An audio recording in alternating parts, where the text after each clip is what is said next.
So how do we get to be 12, 14, 16, 18, and then all of a sudden the worthiness issues start to creep in?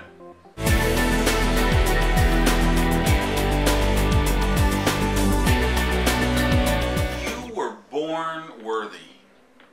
Yet why is it when I'm counseling with people on prosperity, the issue for 95, 98, 99% of them is worthiness issues?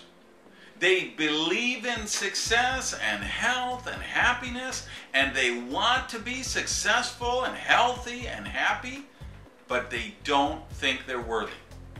Hey everybody, welcome to another episode of Prosperity TV. I'm Randy Gage, and I want to explore that topic of worthiness issues.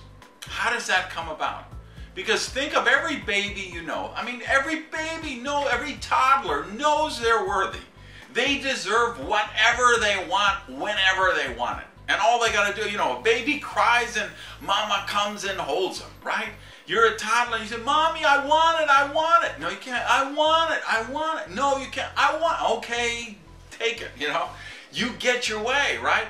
So how do we get to be 12, 14, 16, 18, and then all of a sudden the worthiness issues start to creep in? This is mind viruses, like we've talked about many times. It's the programming we get from the influences around us. You had an older brother or an older sister. You got compared to them. Maybe you were compared to a younger brother or a younger sister, and not always in a favorable way. Well, Becky's just smarter. Why can't you be more like your brother? How come your sister gets straight A's and you get C's? How come your brother is the quarterback and you can't kick the soccer ball? How come this? How come that? That creates worthiness issues.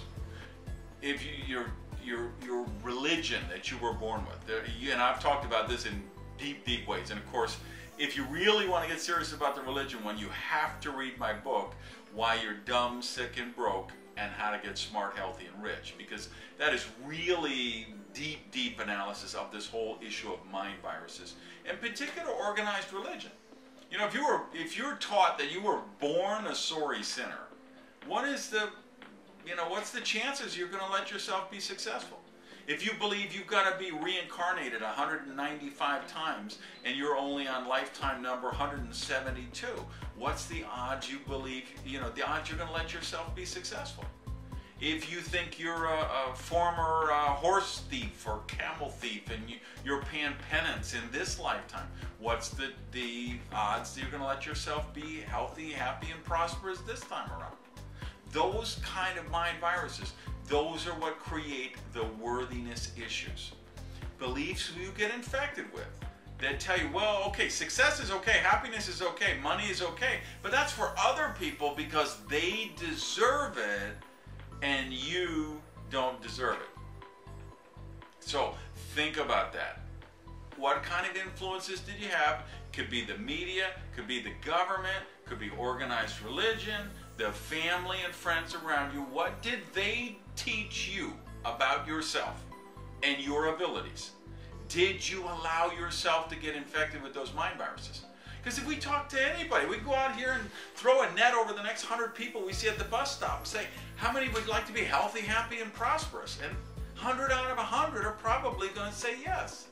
So why don't they do that? And why do they sabotage themselves? Why did I sabotage myself for 30 years, and why are you maybe still sabotaging yourself today?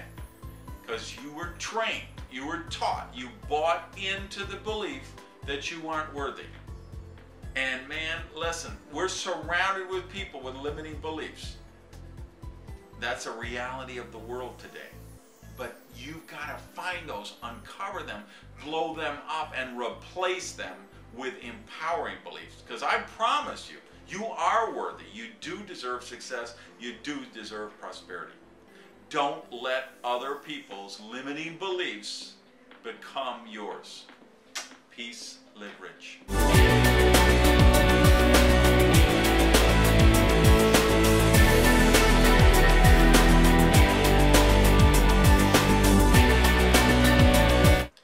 Oh, so you're still watching. You're one of those true loyal fans who watches all the way to the end. So let's have some fun. Let's punk the people who don't know there's always a blooper clip at the end. do me a favor, go down to the comments and write something about a penguin. That you love the part when I talked about the penguin, or the penguin story, or the penguin analogy. And let's drive all these people crazy, because they're going to wonder, what did they miss the part about the penguin? See you next week.